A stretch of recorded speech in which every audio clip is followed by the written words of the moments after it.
Aujourd'hui, nous allons vous montrer l'utilisation de la poêle en aluminium revêtue Zuling.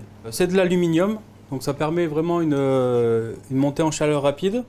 Donc on va légèrement graisser la poêle. Et ensuite, on va verser notre appareil à crêpes dedans. Donc pour cette recette, on utilise une poêle en aluminium avec des rebords parce qu'ensuite, ça va nous permettre de pouvoir flamber notre crêpe. Donc l'aluminium, c'est résistant à la chaleur jusqu'à à peu près 200 degrés et 230 degrés au four. Donc là, on a utilisé une poêle avec un revêtement en téflon, ce qui permet à ce que ça n'accroche pas au fond, mais ça va quand même nous faire une belle coloration sur la crêpe. Donc comme c'est du téflon, évidemment, on ne va pas utiliser d'ustensile en inox, mais on va préférer du bois ou du silicone. Donc là ensuite, ce qui est bien pour nous cuisiniers, c'est qu'on a un manche qui est très ergonomique, ce qui permet une bonne prise en main.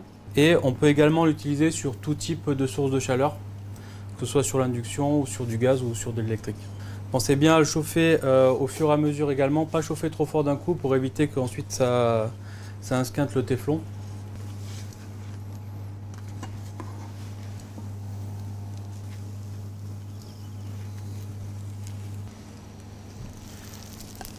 On remet les crêpes,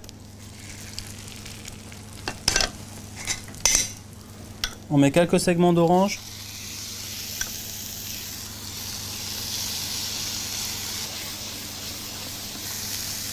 on met un peu de beurre Suzette, ça va nous permettre de réchauffer les crêpes et en même temps de les glacer. Voilà, donc là on voit bien qu'avec le revêtement téflon ça n'accroche pas du tout, c'est très intéressant.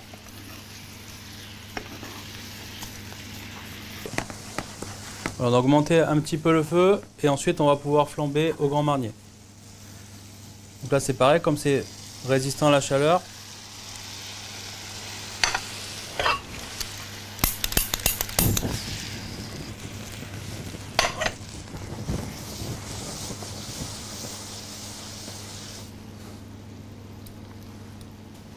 C'est grâce à la poêle en aluminium revêtue Zuling qu'on a pu réaliser des crêpes moelleuses, un flambage et une sauce.